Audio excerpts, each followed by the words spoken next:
Hey everyone, welcome back to the InSyte Podcast. I'm your host Seth, the CMO at Syte, and I'm joined by my co-host Mike, the CEO at Syte. Today we're diving into one of the most crucial aspects of e-commerce success, improving your conversion rate. Did you know the average conversion rate for an e-commerce site is about 2.86%? As a new store owner, it normally starts between 1 to 2%. But what happens if I told you with the right strategies, you could significantly increase that rate and see a noticeable boost in sales? In this episode, we'll explore how to 4 times your store's conversion rate in 2024. We're going to be breaking down the entire conversion funnel, from adding to cart to completing the purchase, and discussing proven strategies to optimize each stage. We'll cover everything from product reviews and tagging to user-generated content and auto-fill forms. Plus, we'll touch on multiple payment options, email, SMS, card recovery, and more. By the end of this episode, you'll have the most comprehensive understanding on how to optimize your online store and dramatically increase your conversion rate. So you better take notes before this episode is over. Let's get started. Wow, I'm nervous. Jeez. Yes. It's aggressive. So I'm going to kick things off with you, Mikey. Let's explain why it's so important to understand and improve your conversion rate in order to create e-commerce success. Conversion rate is the single most important thing for an e-commerce store, because all the traffic in the world means nothing if it's not converting into sales. Living in conversion rate and optimizing conversion rate and fixing conversion rates has an upstream effect on everything you do. So no matter what traffic you bring to the site, direct, social, paid, search, organic, whatever it is, it converts only as well as your conversion rate, whatever your conversion rate is. So if you're going to do one thing on a site, it's to fix your conversion rate, because it fixes every other thing that you're doing.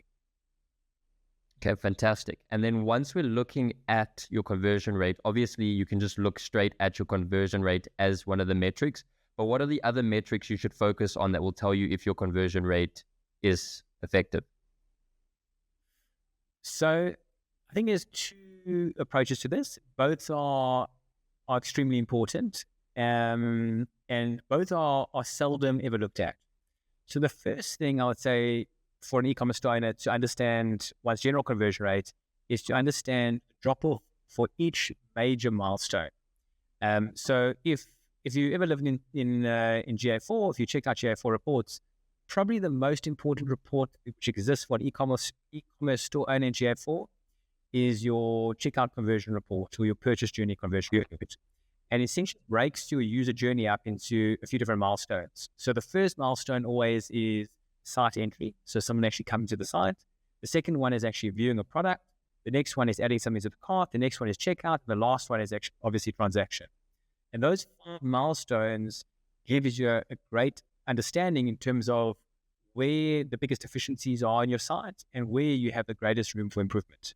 There can be obviously many different nuances and many things that can impact each of those funnel drop-offs, but there's usually one major reason one can attribute to each of those drop-offs if one goes through each of those 5 milestones, from product to cart to checkout and so on and so on.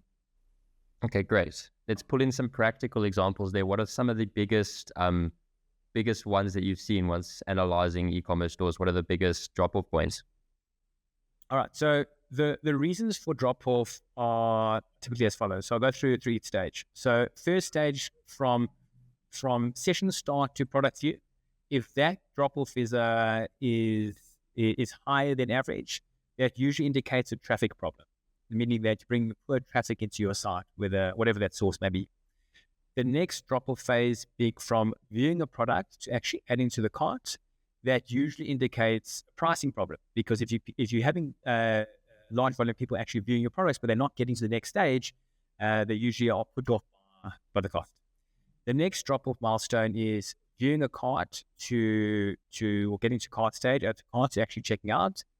That's usually the biggest culprit is delivery fees, or surprising delivery fees. If you don't pre-mention what the free delivery milestone threshold is, or there's a surprise because it's an area that has to charge a high delivery fee, that's delivery fee is more than anything at that stage a killer. And the final drop-off point is check out your transaction drop-off, and that's usually a payment gateway or technical problem drop-off, because it's pretty much everything else they've been through at that stage. Besides for general consumer or purchasing anxiety, the final drop-off is usually technical related. Awesome. So then another way that I've noticed or had a look at of increasing your conversion rate is looking at the role that testimonials and actual product reviews have on your conversion rate. What trends have you noticed on that point? Yeah, I think it depends. I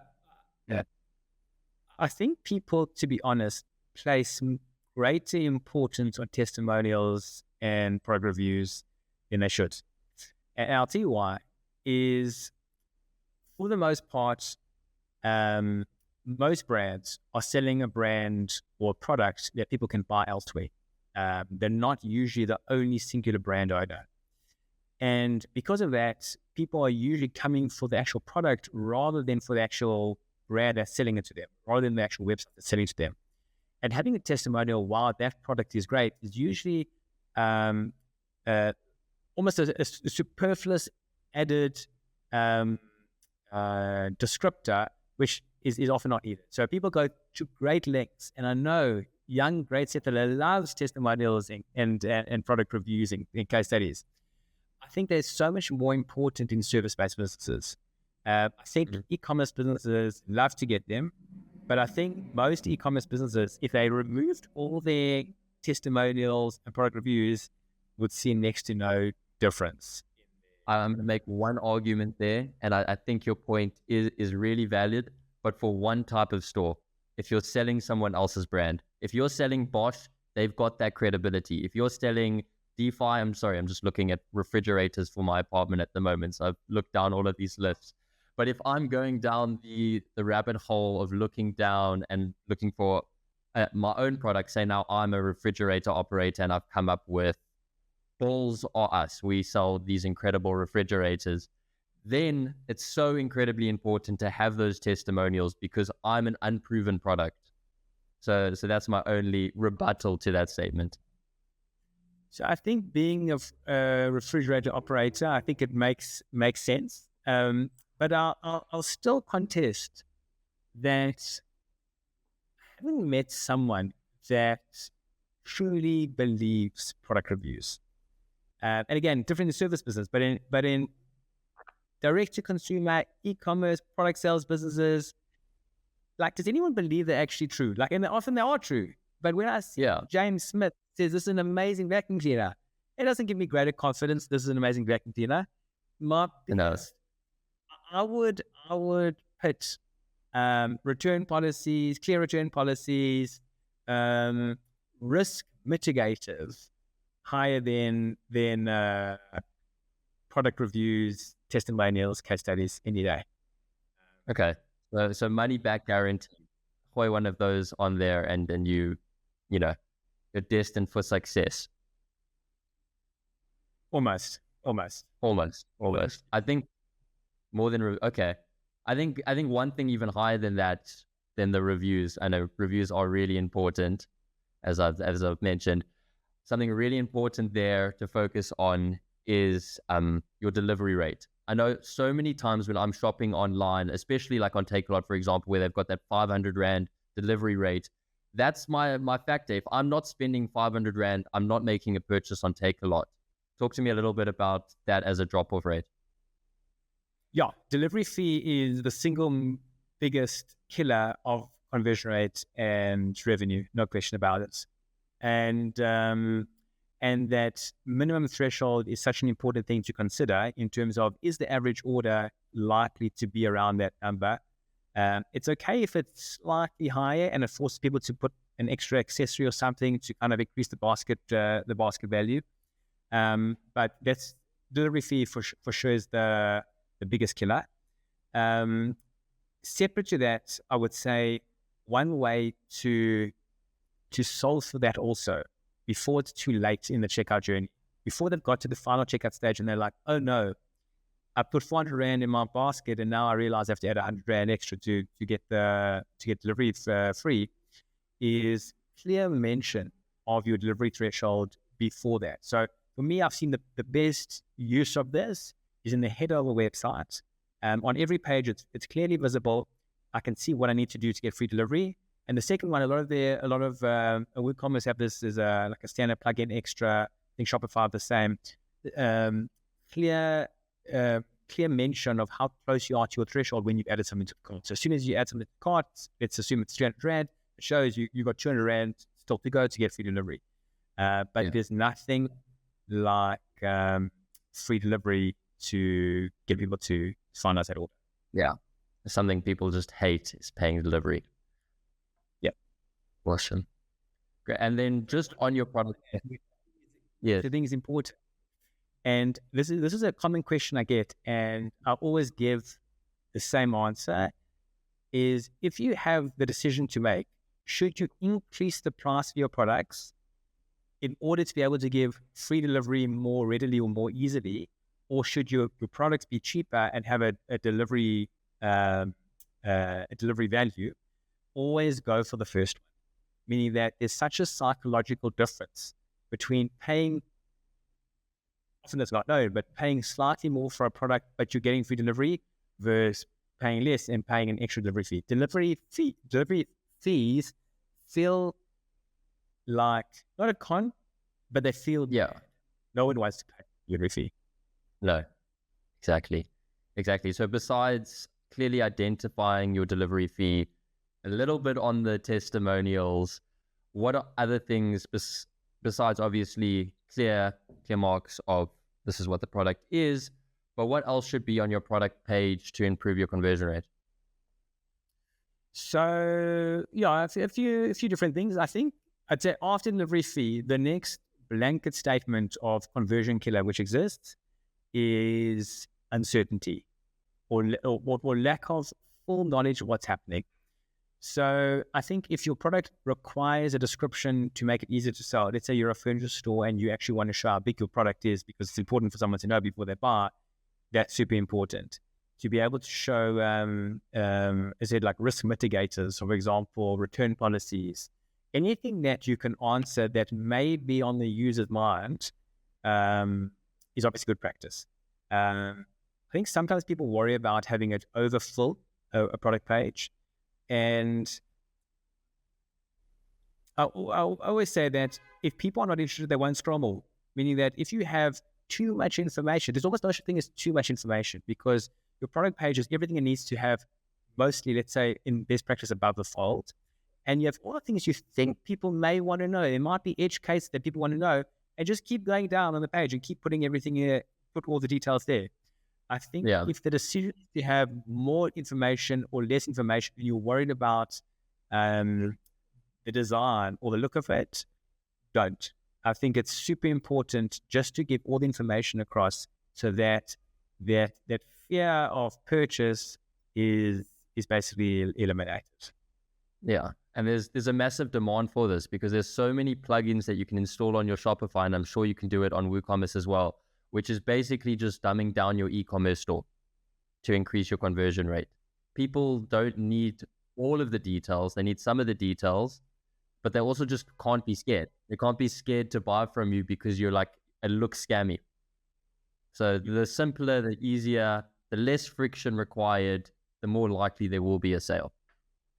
Yeah. And then the second thing, which I think is important which I've never seen an e-commerce store owner do ever, is once you've analyzed your site-wide conversion rate and your site-wide drop-off points, so wherever they're dropping off and trying to optimize each of those milestones as someone goes through the checkout funnel, the next most important thing to do is to actually do this on a per product level. And this report, maybe we can actually put it in the show notes or the comments below.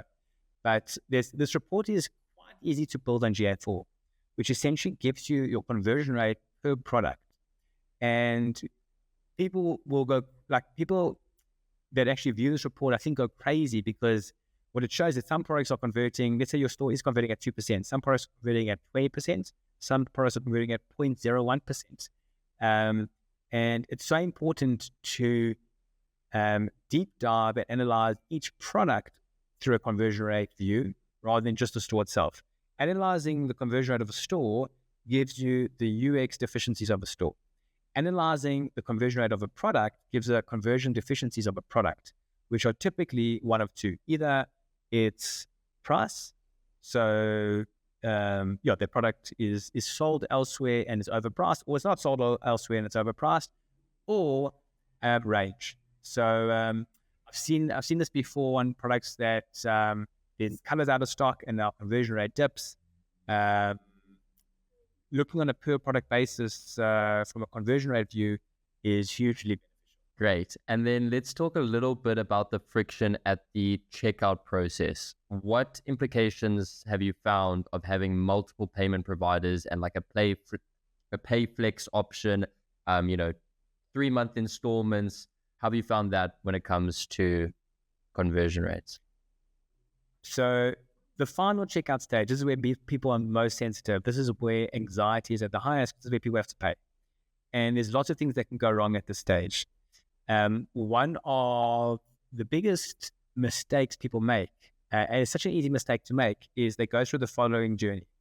They have one payment gateway and they see that payment gateway works quite well. And now they start adding a different payment gateway to test because, the more variety, surely that will help. And that almost always does help. So if you have PayFast, PayGate, Peach Payments, whatever the case is, for some reason people have preference for different gateways, and that usually helps. Then people find their way to the buy now, pay later options. So they have pay just now, pay flex, whatever the case is. And they find those two work well, and they too help conversion rate. And usually they convert the best, those, because for the consumer, it's still an amazing deal. It's the best deal. They can pay over 4 installments, 3 installments, whatever it may be, and no interest. So then what they do is they start making it the default payment gateway. And the problem with that is that the most used payment gateway on one site is always the default one, the first one, no matter what it is. And when people unknowingly are paying through a buy now, pay later payment gateway, it's that conversion process is poor.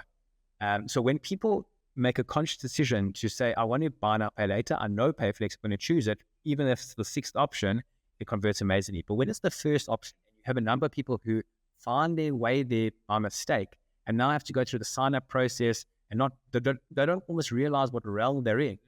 It creates a conversion disaster. So I'd say hugely important to have the flow being a traditional payment gateway, a normal credit card as the default, and then you can have all the other ones below that. One other part which is important, I think more and more stores do it now, is if possible to have your payment gateway through like an iframe that keeps the user on site. So again, this is the part, the checkout phase and the final transaction phase is the part where the anxiety is the highest. And an anxiety creator, a conversion killer, is when people say checkout or actually pay now, and it takes you to a payment gateway. And the payment gateways are always kind of crude pages. They'll show an image of the product. They'll show the price of what you're going to buy and nothing else. No image, no description, nothing else, because they don't really have that capability of doing it. And this is where people get nervous when they say, oh, hold on, I now need to pay 2,836 Rand, but what was it for again? Did I add the right product? Let me just double check. And they go back. And when you go back from a payment gateway back into a website's ecosystem, almost always, even if you got persistent card, even if it keeps your card, it usually takes you to like if not a 404 page, a page which just loops forever, and that's a conversion destroyer. If you were to analyze, you can't put Hotjar or video recording on one of the payment gateways. If you were to, what you would see is a huge percentage of users get to the checkout phase. They then get to a payment gateway phase. They then come back to the site, and then they go back, and it's this back and forth is a conversion killer. if you can keep them on the site through an iframe that allows the user to enter their details, their payment details on the site without going to a payment gateway, conversions improve tremendously. Yeah. And then just on that, it's so fundamentally important to get them to convert at that stage that you should also take advantage of like autofill features with their cards. So it's as the less time they're actually spending on that gate or on that page, the better for your conversion. And if they do go back into that endless loop, this is when you actually have to outsource it to your marketing efforts. Now you're going into your SMS and your email marketing segmentation of my cart abandoners. And this is where you need to go and target them and say, oh, I noticed you left this. Here's another 10% discount to convince you, if that is within your profit margins, obviously. But that personalized touch is what's going to be key to converting that final buy-in. Yeah. No, absolutely. There's no flow like a cart abandonment flow. So it's so easy to convert people at that stage because they were in and they just bailed for whatever reason. I think an important thing to know, I think anyone that works in marketing will always abandon a cart and wait for a cart abandonment discount code and then buy off that. The normal process, particularly on cart abandonment, you would usually send them a teaser. Hey, you forgot this in your cart. Did you have a technical issue?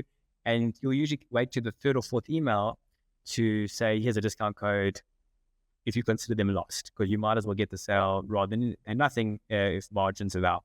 But there's a lot to be done at that final group of people that have so close to converted, but convert. I think just to close this episode off, Mikey, let's give the audience some real actionable advice that are going to get them sales today. So let's break it down into what is going to get me sales today, what is going to improve my conversion rate in a month's time, what's going to increase my conversion rate in 9 months' time. Okay, wow. Okay, so today, I would probably start today with measuring and analyzing and diagnosing where my problem is. Before jumping into crazy pop-ups and all that type of stuff, I think today I would look at building out some sort of analytics that actually tells me where my biggest issues are. My next one was a month or 3 months, 1 month. In a month's time. 1 month, let's go 1 month. Let's go. Without looking at analytics, I would almost hazard a guess that if you change one thing on any e-commerce site and you explicitly clear about delivery fees at all points of the journey, if one isn't doing that already, I think that would have an impact across the board. And then long term, let's say 9 months, sure. I think it's one of those things that it's multiple things that you're adding and you're getting small improvements every month. So it's less that you're going to change one major new design in 9 months' time, or you're going to change, work on the technical parts of the site so the site speeds X% better. I think it's much more about layering and figuring out this optimization worked great. Let me add a second optimization. By the time you're 9 months down the line, you've added 20 optimizations. 10 of them have worked, 9 of them haven't worked, or whatever the case is. And now you're, 20% better than where you were before, which means everything's 20% better. Your Google's 20% better, your Facebook's 20% better. Not because you did anything on the traffic side, but because you realize how important conversion is for a website and you spent your time to figure. So basically 9 months is your compound. 9 months is the compound of constantly working. 100%. 9 months is not 9 months. 9 months is 9 1 months. And that's a wrap for today's episode of the InSyte Podcast. I've heard from some of the community members that they've actually actioned some of our advice and it has resulted in some crazy sales, which is really insane to hear. I'm really happy that this podcast is resulting in some positive results. So go hit that follow button. I'll see you next week. Every Thursday, let's get it.